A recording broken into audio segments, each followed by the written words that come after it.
Beleza, gente. Então, como já agradeci a Catapu, boa noite para todo mundo que está presente. Um pouco de paciência, que uma das reclamações que eu recebo bastante é que eu falo rápido.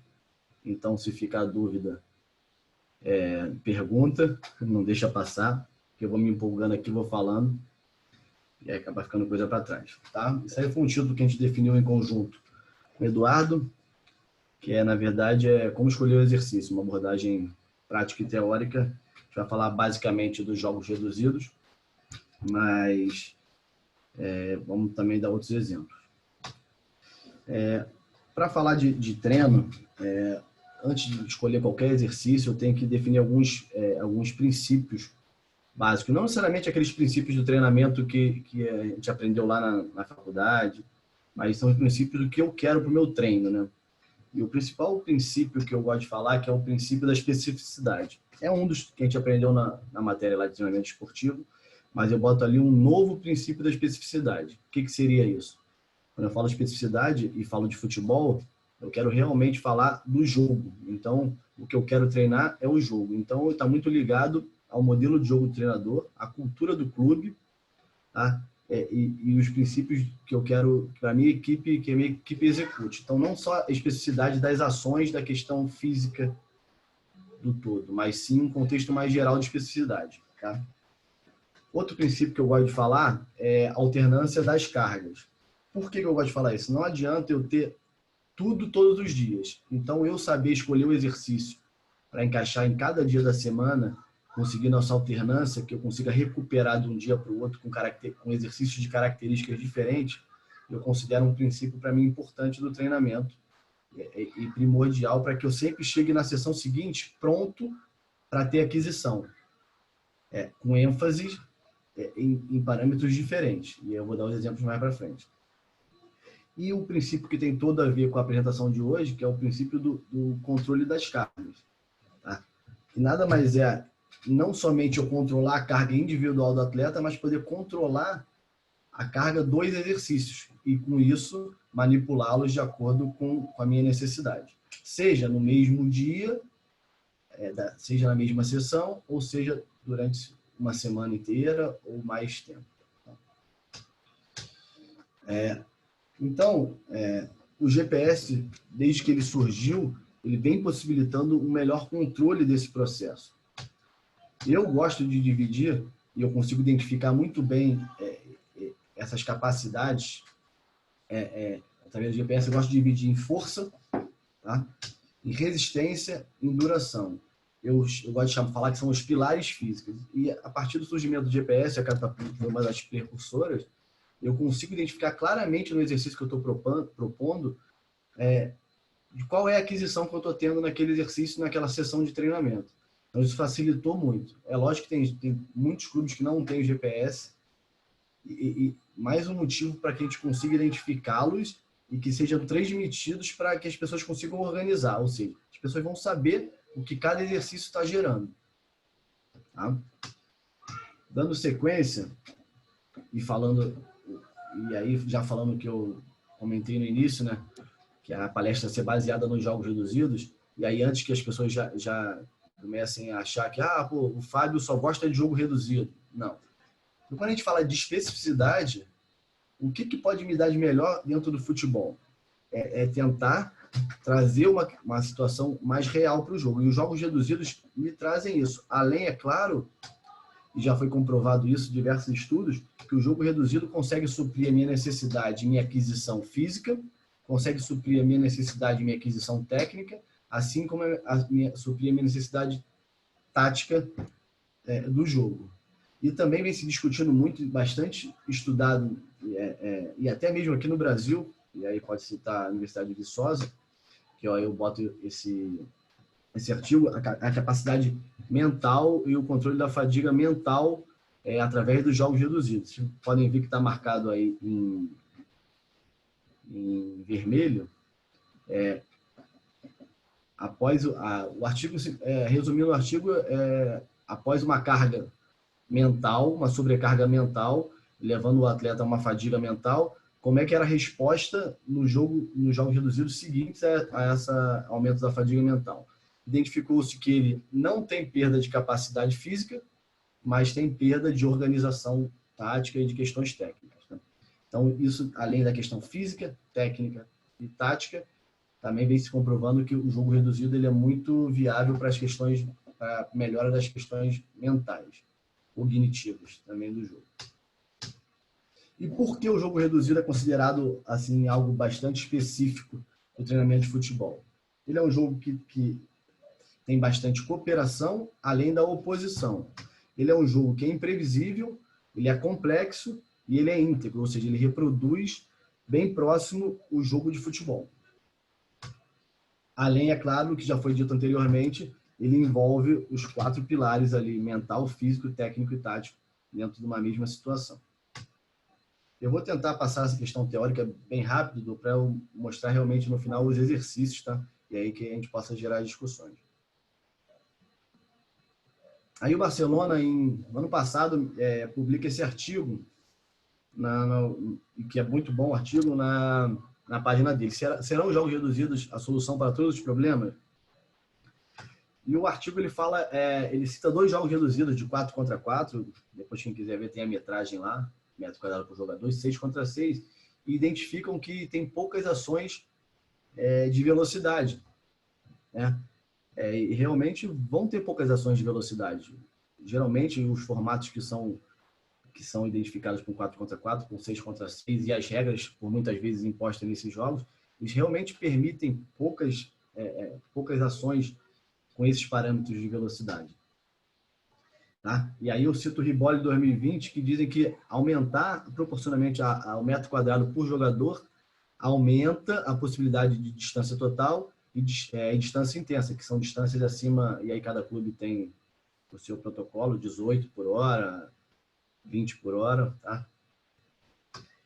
Porém, também a gente sabe que alguns estudos dizem que a questão da analítica da velocidade pode ser um fator de proteção à lesão. Então, a gente tem 2 caminhos. Ou a gente consegue manipular os jogos para que eu consiga solucionar todos os problemas, né? Como o Barcelona cita que será possível, ou a gente consegue manipular esses jogos para que eu consiga resolver esses problemas. Um deles é a questão do sprint máximo, da velocidade máxima como proteção de lesão, ou eu sigo um caminho da questão da velocidade de forma analítica. Eu consigo reproduzir pelo menos a carga mecânica das ações de velocidade e, por consequência, me proteger da lesão. E aí também tem esse artigo que corrobora isso que foi identificado no Barcelona. Vocês vão ver aqui, não sei se conseguem ver a setinha. Consegue, vocês conseguem ver meu mouse?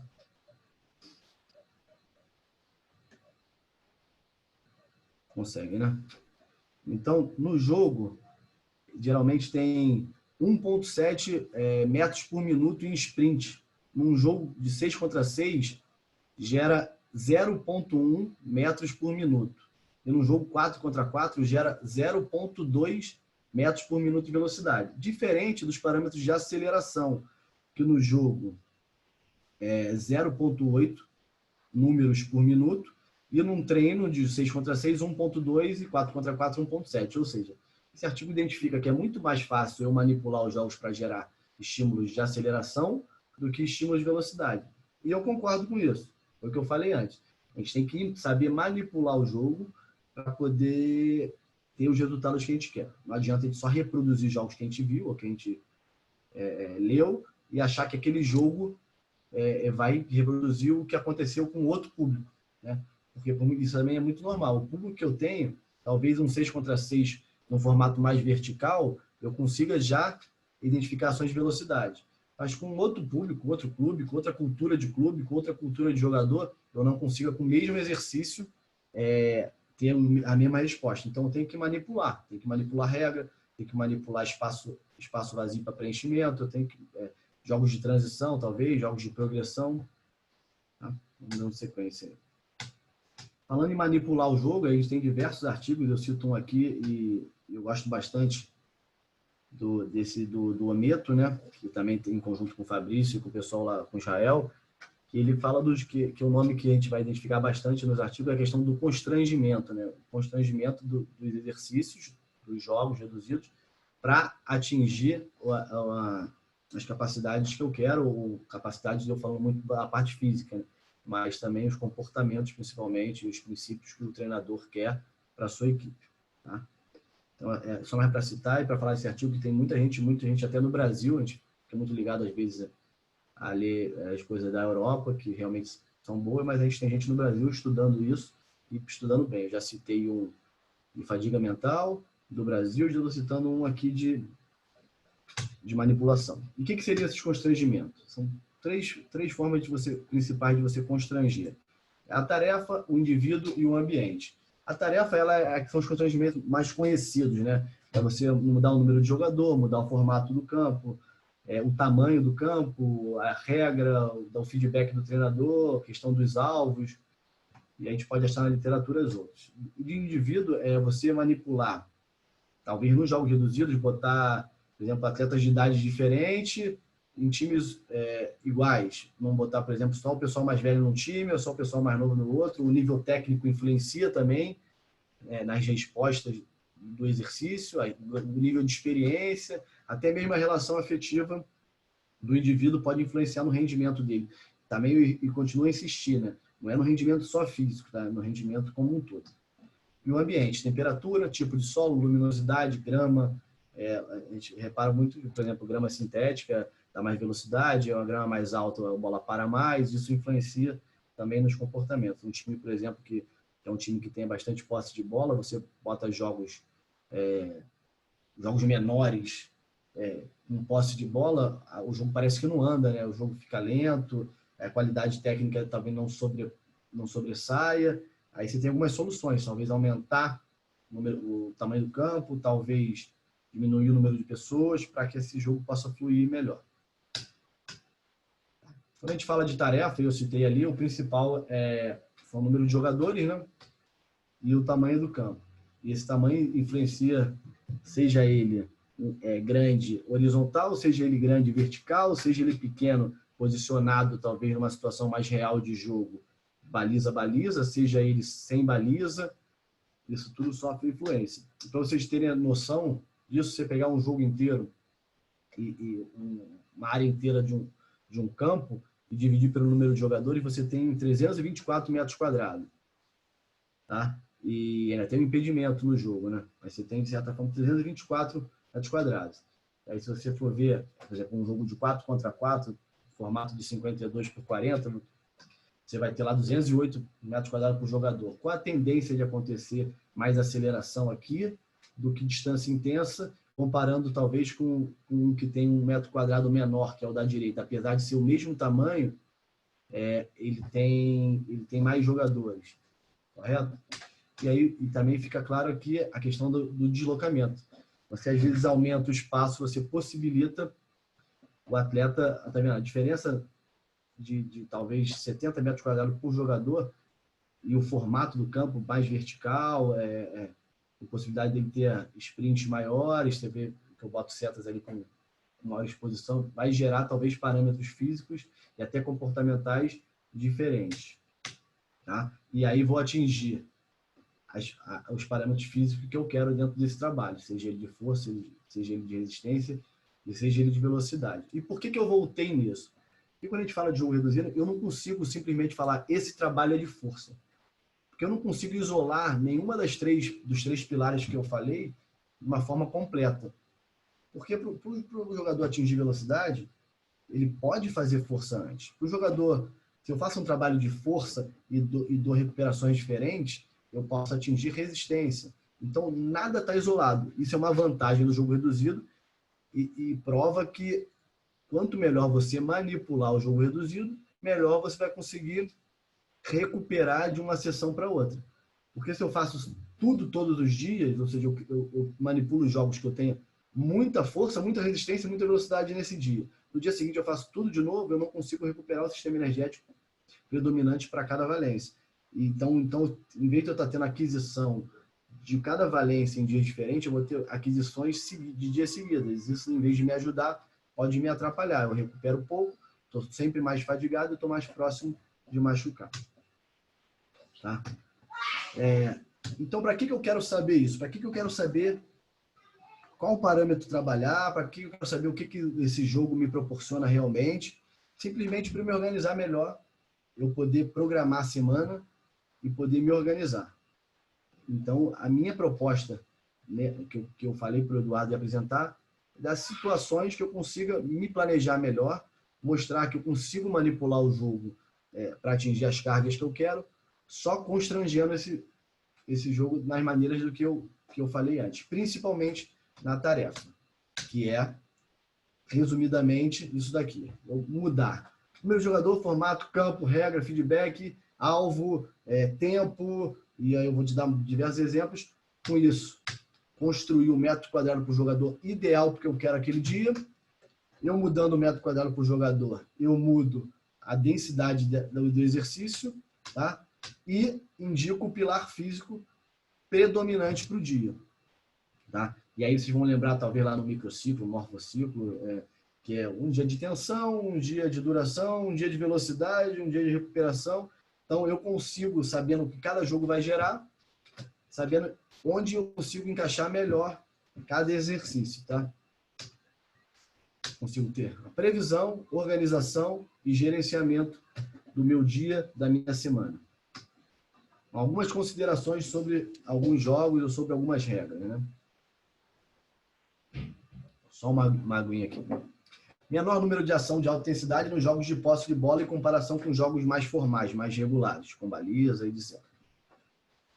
Posição e habilidade do jogador influenciam diretamente o número de sprint, distância total e distância em diferentes zonas de velocidade.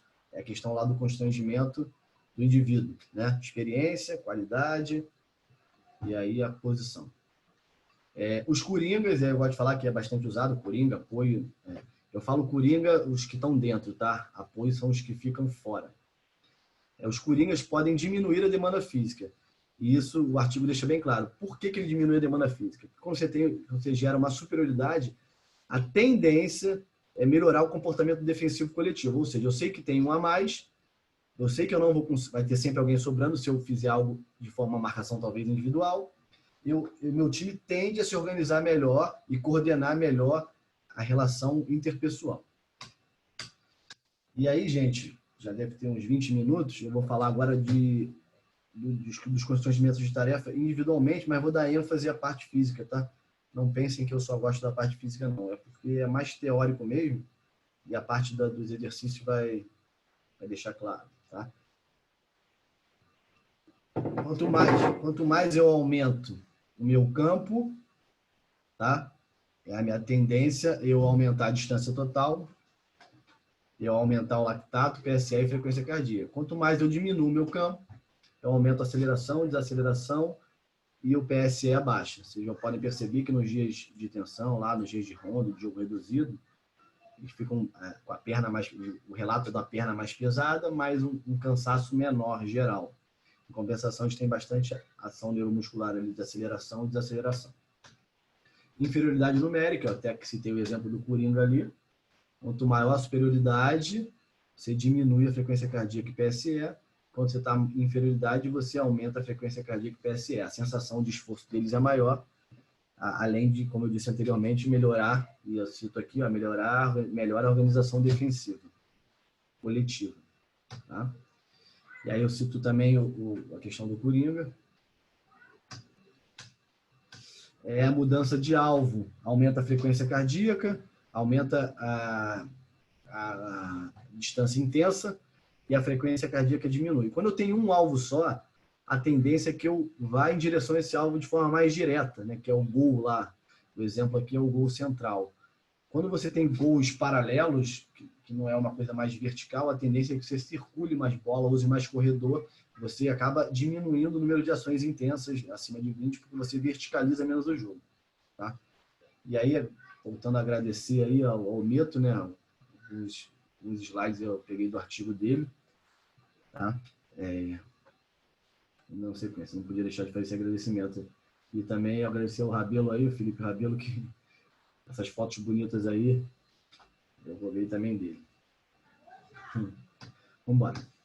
Feedback do treinador. Quando o treinador está ali do lado, cobrando, motivando, cobrando situação tática mesmo, comportamento, princípio, a tendência é que aumente também a frequência cardíaca e aumente o PSE. E aí algumas questões táticas de compactação defensiva, exploração do campo. É o famoso agulhado, né? Quando o jogador está agulhado ali, alguém do lado dele, ele responde melhor e por isso acaba gerando talvez uma sensação de cansaço maior e até mesmo uma resposta de carga interna maior, que é a frequência cardíaca. Quando você tem o número de toques, ou você está em toque livre, ou você está em poucos toques, né? Um toque, 2 toques, também tem uma diferença. Quando você faz poucos toques, você tende a aumentar a frequência cardíaca e aumentar a distância total. É muito isso também pela questão do, quando você tem pouco toque, você tem que estar sempre aproximando, você tem que estar sempre próximo, você está sempre em deslocamento. Além de você aumentar a distância total, você aumenta também a densidade dessa distância total, ou seja, a metro por minuto acaba sendo maior. Em compensação, os toques são livres, você aumenta algumas questões individuais de questão técnica, mas também diminui a frequência cardíaca e o lactato. De forma mais resumida e tendo mais a ver até com GPS, porque os artigos de lá falam muito de frequência cardíaca e PSE, eu botei esse resumo aí até, eu peguei com o nosso coordenador lá, o Rabelo. E aí fica bem claro, ó, quando você bota jogos menores, com um número menor de pessoas, você diminui a distância percorrida, diminui a distância de sprint, aumenta a mudança de direção e aceleração. Eu já botei nas cores, para a gente lembrar, o azul lá está muito ligado à força, o amarelo está ligado à velocidade e o verde está ligado à resistência. Tá? Quando você aumenta jogos maiores, o maior número de pessoas, você tende a aumentar a distância percorrida, você tende a aumentar a distância de sprint. Vocês percebem bem que a aceleração e desaceleração, ela também acontece nos jogos grandes. Tá? Talvez não, a mudança de direção, ela diminui bastante, mas a questão da aceleração e desaceleração, ela continua. Então, é o que eu falei no início, é difícil isolar um jogo reduzido, um exercício específico no que eu falo. Falo jogo reduzido, mas tem diversos nomes, condicionante, etc., pequenos jogos, e por aí vai. Pensando no exercício. Vamos embora. Se eu for pensar só simplesmente com a questão física, né? Eu vou direcionar ali talvez para uma solicitação fisiológica do exercício. Ou vai ser força, vai ser resistência, vai ser velocidade, ou, dependendo da característica da pausa, seja ela completa ou incompleta, eu vou ter resistência de força, resistência de velocidade, né? Porque se eu começo a fazer recuperações incompletas, e aqui está o exemplo, eu não consigo fazer ações máximas do que eu quero. Aí o exemplo vamos lá, mais prático, é um jogo de 3 contra 3. Se eu faço um jogo de 3 contra 3 com blocos grandes, eu já, no final dos blocos, eu já não consigo ter a intensidade máxima do atleta. Mas também se eu faço em jogos pequenos e dou uma recuperação muito curta, os jogos seguintes também acabam baixando a intensidade e eu fazendo menos aceleração, menos desaceleração. Por consequência, se eu fizer recuperações mais completas, eu consigo isolar os parâmetros de forma melhor. Ou seja, se é um trabalho de força, eu consigo fazer mais força, porque eu recupero mais e estou mais pronto para o próximo bloco para fazer ações máximas de aceleração, desaceleração e de mudança de direção.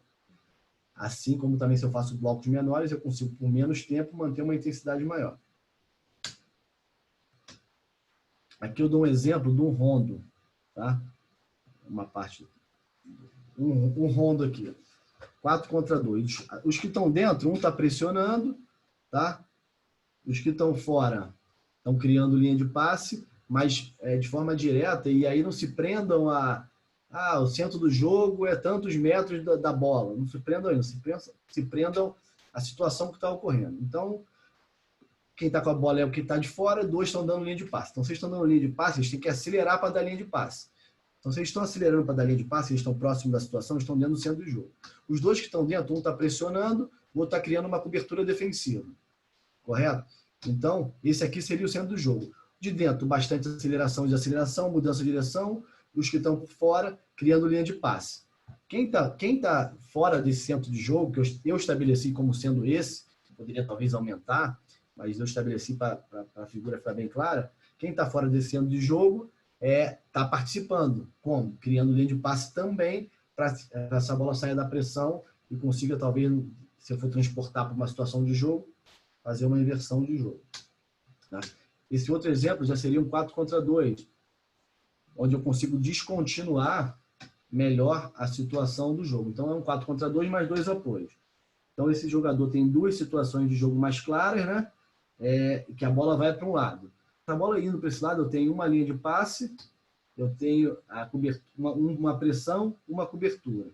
Eu teria que ter uma aproximação rápida dessa linha de passe, caso a bola não tivesse saído para o lado, eu teria que ter uma aproximação desse atleta aqui para gerar uma linha de passe aqui por dentro. Mas como a bola entrou direto lá, eu já criei essa linha de passe paralela. E o que eu falo de descontinuidade? O centro de jogo está aqui, a disputa pela bola, o centro de jogo está aqui. Esses atletas aqui estão descontinuando, eu gosto de falar isso, descontinuando a atividade. Um está dando profundidade, uma linha de passe média, e ele estava aqui para uma primeira situação que a bola definiu para o outro lado. Por que eu estou falando isso no meio da pensando no exercício? Porque eu vou criar exercícios que o centro de jogo ele compõe o jogo todo, o exercício todo é uma situação. Tendem a gerar mais aceleração e desaceleração.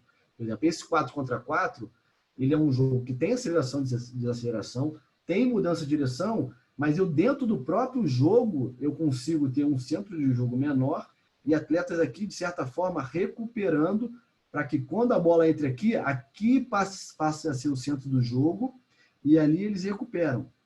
E isso aí vai ficar claro quando eu mostrar exercícios maiores, vamos supor, 8 contra 8. Vai ter toda hora o centro de jogo gerando aceleração, desaceleração, mudança de direção. E vai ter descontinuidade de mais 10 atletas. Um 8 contra 8, 16 vão estar no centro de jogo e 10 atletas vão estar descontinuando, como criando linha de passe, talvez montado numa linha de 4, atento, tendo talvez uma fadiga muito mais mental, cognitiva, do que uma fadiga física ali, de produção de energia naquele momento. Tá? E aí, o outro exemplo também que eu peguei do Ameto, também fala a mesma coisa. Um 4 contra 4, é um goleiro aqui. Pressão, o centro de jogo seria aqui, ó. O centro de jogo já tá marcado aqui, seria o centro de jogo. E os outros estão descontinuando a atividade, participando, mas fora do centro de jogo. Então, aqui está a intensidade máxima do exercício e aqui está a descontinuidade dele. Isso tem muito a ver com a questão também de descontinuar com a pausa ou descontinuar com regras, com número de jogador, com manipulação. Tá? Dando sequência, e o que a gente tem que fazer não é só pensar na capacidade fisiológica, não é só pensar em pausa e recuperação, mas pensar o que o meu treinador quer. Como é que ele está pensando no dia dele? Como é que ele está pensando nos exercícios que ele vai fazer? É fase ofensiva? É fase defensiva? É transição? Porque a gente sabe, se for transição, a gente pode pegar mais distância intensa, mais velocidade. Fase ofensiva, fase defensiva, ele vai fazer setorial, ele vai fazer intersetorial. A tendência é que quando ele pensa em fase, ele faça algo mais intersetorial. A questão tanto ofensiva quanto defensiva. Ou simplesmente a dinâmica do grupo. Vai fazer só atividades grupais, que tem a ver com princípios menores do jogo, ou subprincípios, ou se ele vai fazer de forma coletiva, setorial, intersetorial, que envolve mais gente. Então, eu sabendo qual é a fase do jogo e qual é a dinâmica que ele vai botar no exercício, eu consigo depois pensar na questão física. Tá? Mas o certo mesmo, o certo é estar todo mundo junto, combinado, e junto produzirem e pensarem o exercício como um todo. Beleza? Eu vou dar alguns exemplos aqui. E aí eu tirei lá do nosso arquivo, nosso ranking de exercícios. Tá? Vou dar um exemplo aqui, ó. Tá em amarelo. 2 jogos reduzidos. Vocês vão ver aqui, ó, que o tamanho é o mesmo. 30 por 25, 30 por 25. Só que eu aumentei o número de jogadores. Um é 3 contra 3, outro é 4 contra 4. Tá? Só para vocês entenderem, eu botei aqui tudo de forma relativa. Então aqui a densidade da distância tem mais a ver com a resistência. Aqui a densidade das ações de mudança de direção, que a gente chama de IMA, é um parâmetro que a gente customizou, né? Customizou e a gente chamou de IMA, que é a soma de aceleração, desaceleração e mudança de direção. E o sistema da Catapult permite a gente customizar por minuto, tá? E aqui são as questões de velocidade, distância acima de 20 por minuto. Então, só o fato de eu aumentar o número de jogador, ou seja, aqui, ó, 3 contra 3, com essa distância aqui, eu consegui fazer ações de resistência maior, mas principalmente eu consegui gerar mais aceleração e desaceleração, porque eu tinha mais espaço para um número menor de jogador. Então, não é só fazer o jogo pequeno, eu fazer o jogo ideal para gerar o que eu preciso. Esse outro exemplo aqui é um confronto, 2 contra 2. Os dois são confronto, mas um eu fiz 40 por 25, eu fiz um jogo bastante vertical, e o outro eu fiz 25 por 25, um quadrado. Aí vamos lá aqui para a questão da velocidade. Eu gerei muito mais ações de velocidade no campo de confronto mais vertical, comparado ao campo de confronto mais quadrado, né? E por último, esse exemplo aqui da transição. Os dois são um rondo de 4 para 1, tem uma diferença aqui de distância, mas a questão da regra de transição, vocês estão vendo esse rondo aqui de cima, tem uma regra de transição. Mesma coisa, o fato de eu posto uma regra de transição no rondo aumentou muito a questão das ações de velocidade. Então, eu bato muito na velocidade, porque foi o que eu falei lá atrás do Barcelona. São os jogos reduzidos. É a solução para todos os problemas? Realmente não são, mas a gente sabendo manipular, ele talvez não resolva 100% dos problemas, mas resolve grande parte. Isso aqui são os dados. Eu vou citar agora vários exercícios e as manipulações que eu entendi que geraram diferença de comportamento e de resposta física, tá? Isso aqui é a média de um jogo, tá? Uma média geral de um jogo. Por que eu estou mostrando isso? Porque nos exercícios eu vou comparar principalmente de forma relativa. Se o cara faz, vamos dar um exemplo aqui, 101 metros por minuto de deslocamento. Então, o exercício que eu criar para ter aquisição tem que pelo menos ter 80% aqui do que ele faz num jogo para eu ter aquisição dessa valência. E aí vocês vão entender mais claramente quando eu citar o exercício. E eu separei esses exercícios em aqueles 3 pilares físicos: força, resistência e velocidade. Como dito anteriormente, metro quadrado por jogador menor tende a gerar mais aceleração e desaceleração. Bola no centro do jogo, ou seja, o jogo todo, tendo a bola como referência no centro, são exercícios que geram mais aceleração e desaceleração. O parâmetro que a gente mais usa no GPS para ter essa resposta é o IMA, né? São os movimentos inerciais que a gente customizou e pega aceleração, desaceleração e mudança de direção. Tá? Vamos lá, um exercício simples aqui. Vamos ver uma linha aqui. Eduardo, antes de eu entrar nos exercícios, você quer fazer alguém tem alguma pergunta? Você quer fazer alguma colocação? Tem só uma aqui. Você falou que tanto exercícios em espaço menor, um pouco maior, ali 3 contra 3 e 8 contra 8, você citou, tem número de acelerações similares, né? Sabe dizer se tem diferença na intensidade dessas acelerações observadas em cada situação? Não sei te dizer exatamente a intensidade, mas o que acontece é que você continua tendo aceleração, mas aumenta a velocidade, ou seja, você tem mais chance pelo tamanho do campo, por mais que o metro quadrado por jogador seja o mesmo ou próximo, você continua tendo as acelerações, mas a tendência que essas acelerações gerem velocidades maiores é maior. Eu não consegui exatamente de falar se tem diferença nas acelerações, porque a aceleração que a gente pega aqui é a aceleração de média e alta intensidade, 2,5 metros por segundo ao quadrado e 3,5 metros por segundo ao quadrado. Então, a tendência é que nos jogos menores a gente tenha muita de média e alta. E nos jogos maiores a gente tenha realmente mais de alta intensidade. Por quê? E aí aumenta também a nossa capacidade de gerar velocidade com aceleração. Não que toda velocidade tenha que gerar aceleração alta, mas a proporção aumenta das acelerações que geram velocidade. Beleza. Talvez, acho que é isso mesmo. Eles acelerando mais, eles tendo maior espaço para desenvolver velocidade, atinjam uma desaceleração maior, né? Isso. Perfeito. A tendência é essa, que quanto maior velocidade você gera, a desaceleração tende a ser maior, não necessariamente, né? Se tiver mais espaço ainda, ele consegue ainda desacelerar de forma mais devagar. Mas, enfim, mas a resposta, assim, pensando de forma mais lógica, a resposta é sim. A tendência é que você aumente a intensidade das acelerações. Perfeito. Alguma colocação sobre a catapulta? Alguma coisa que eu não falei que o sistema proporciona? Algo assim? à vontade. Acho que só vale uma explicação sobre o imã, para quem nunca ouviu falar. A gente fala de aceleração e desaceleração. Existem duas maneiras de medir, né? Aquela que é advindo do GPS e essa que é o imã advindo do acelerômetro. Por isso que o Fabinho até falava de esforços explosivos. É essa ideia mesmo, que é aquilo que é muito curto, num espaço bem pequeno, diferente daquele deslocamento que a gente imagina ocorrendo com alguma distância maior. Por isso que no jogo reduzido é essa variável que vale a pena. Boa, Edu. Acho que ficou até mais claro agora. Boa, acho que dá para seguir. Vamos lá. Esse primeiro exercício é um rondo simples, né?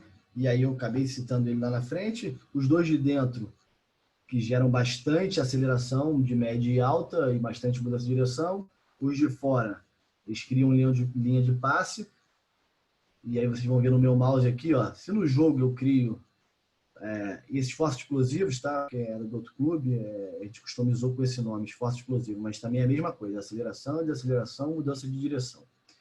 Então, se no jogo eu faço em média 1.3, nesse exercício aqui eu gerei em média 3.3, ou seja, maior do que eu gero no jogo. Então, é um exercício de aquisição de força. Tá? E aí eu gosto de dar esse exemplo aqui, Fábio, mas os exercícios de força são só exercícios de forma grupal, eu não consigo fazer exercícios que tenham relações interpessoais, mesmo que sejam elas setoriais, que eu consigo, por exemplo, fazer uma linha. Aí eu dei exemplo aqui de uma linha de 3, ou uma linha de 4. É um rondo também, só que eu já começo a fazer interações, né? Essa é uma interação aqui de linha de 3, de linha de 4, ou seja, já tem mais a ver com a forma de jogar. Um aborda, outros fecham diagonal, e aí as regras vocês podem variar. Vocês vão ver aqui, ações intensas por minuto, tá? Também são as ações de força, né? Tá aqui em cima de força. No jogo 0.7, vocês vão ver que esse jogo, por setorizar o jogo, já diminui um pouco, mas também é um jogo de aquisição, com comportamentos, com princípios já que eu possa usar de forma setorial. Esse aqui é um jogo e é muito usado, né? Um 4 contra 4 mais 2 mais 2, né? Quem está por trás recebe esse passe, não deixa de ser um jogo intersetorial, é um jogo, por exemplo, que eu posso falar que é um jogo que sai a bola da defesa com quebra de linha para os médios ou volantes, né? Tá? E aí, também mesma coisa, esforço explosivo 2 comparando ao jogo de 1.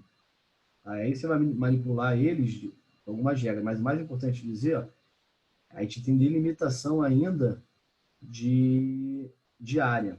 Vocês vão ver que esses exemplos que eu dei de força tem força e a densidade deles ainda é densidade pequena.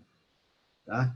Talvez o fato das linhas, da delimitação de espaço, tendem a diminuir essa densidade. Por que eu acho isso? Olha esse exercício aqui. Eu continuo tendo bastante ação de força, né? Aqui, esses exemplos de força explosiva e ações intensas, mais do que o dobro do que eu faço no jogo, mas eu aumento bastante a densidade de deslocamento nele, até o player load, que é um parâmetro também que correlaciona muito com distância.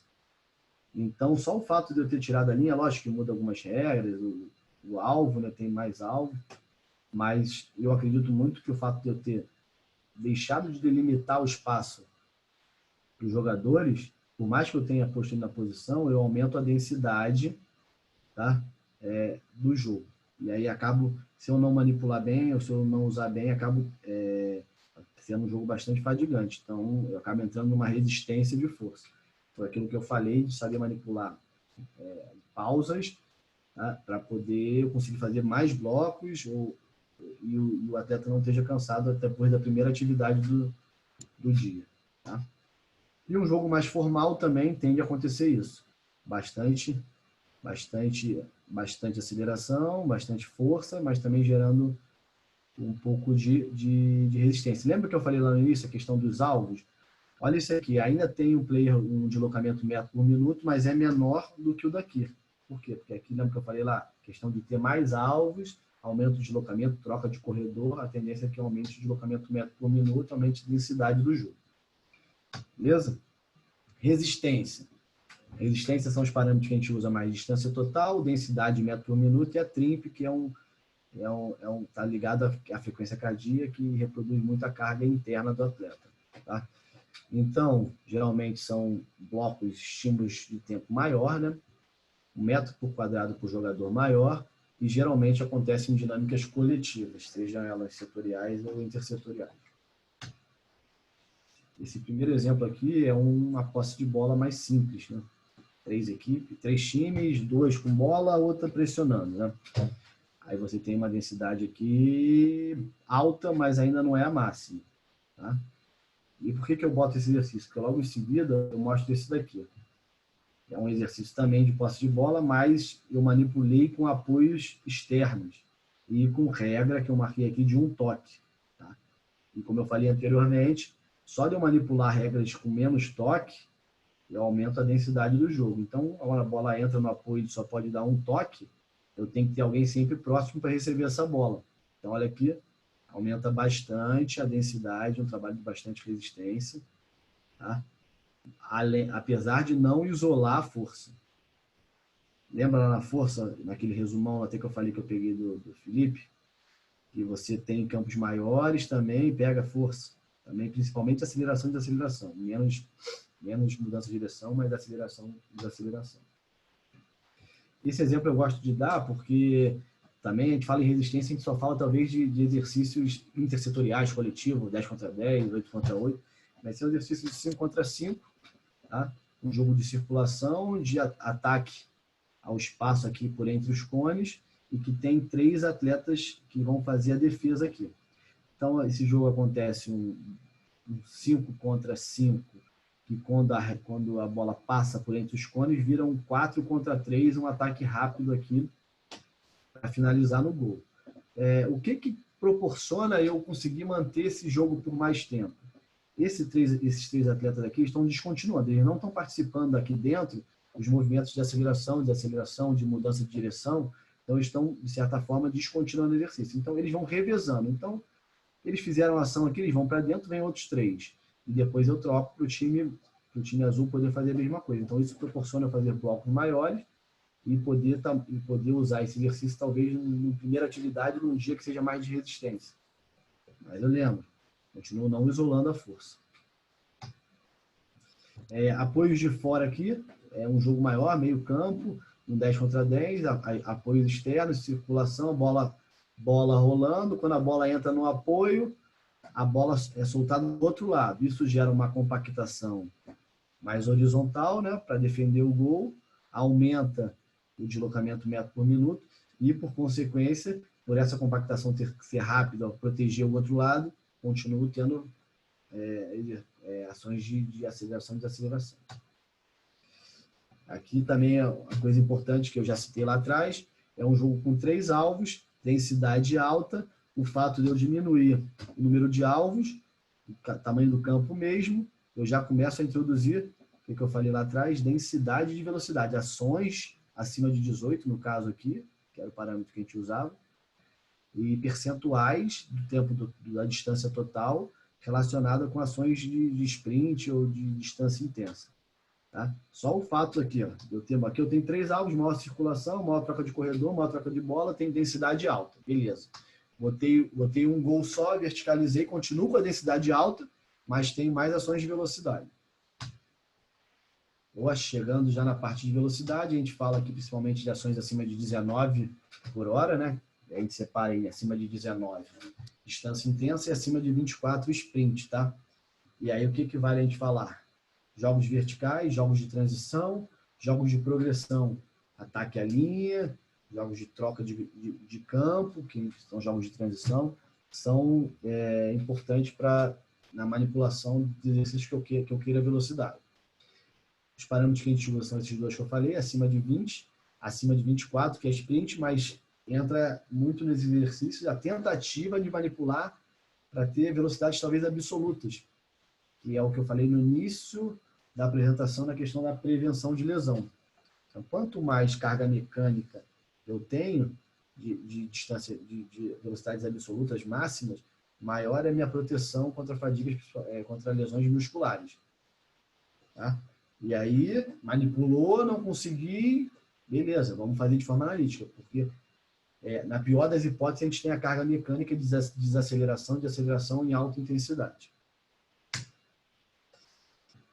Aí eu dou esse exemplo aqui, são os rondos com troca de espaço, né?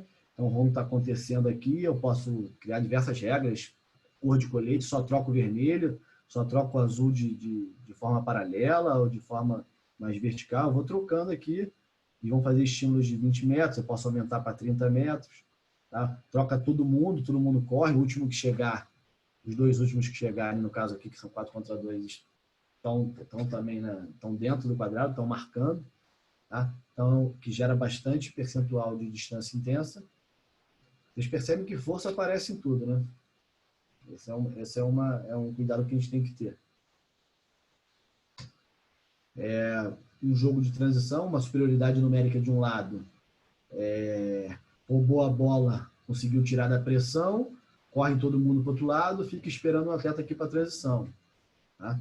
Bastante a distância intensa. Esse aqui já diminui um pouco das ações aqui de aceleração por minuto, já diminui um pouco, porque nessa transição ele consegue atingir velocidade sem precisar fazer aceleração máxima. Como a distância é maior, ele tem mais distância, ele consegue esquentar o carro, né? Ele vai rodando e consegue atingir velocidades maiores sem precisar fazer acelerações máximas. Jogos com espaço de costas vazio, né? A linha alta, que a gente chama, são jogos que proporcionam ataque à linha. Tá? E esse exemplo aqui é um jogo regular, com um alvo só, com marcação alta. Então, é um jogo que vai gerar densidade e vai gerar também distância intensa acima de 20. Tá? Ou jogos de confronto, foi o exemplo que eu citei lá do 2 contra 2. Então, pode ser 1 contra 1, 2 contra 2, superioridade, 3 contra 3.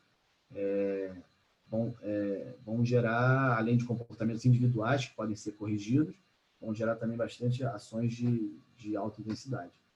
Ou simplesmente aquela movimentação, aquele ajuste tático, a gente pode incluir ações analíticas aí de retorno à posição ou de situações pós a movimentação ofensiva, no caso que eu boto aqui, situações de retorno rápido até o chinesinho, né, a tartaruguinha, ou realmente criar ações de intensidade no ataque.